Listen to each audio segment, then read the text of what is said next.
makapag-bonding at makapag-usap din ng mga projects. And sa akin yun lang talaga.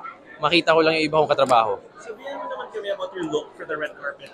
Ayan, I am wearing a suit from Reggie Cruz.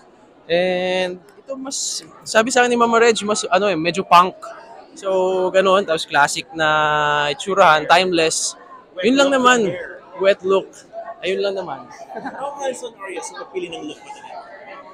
Hindi si Mama Reggie talaga bahala. Ako gusto ko lang talaga, sinasabi ko yung astig kasi personality ko, parang rockstar, ganun. Alam na niya yun. Alam na ni Mama One Reggie. last question for me. Sinong gusto mo makabonding tonight sa camera? Ano ba? Wala akong naisip. Wala talaga. Siguro sarili ko lang gusto ko i-enjoy lang kasi last year wala ako. So ito, enjoy lang sa lahat.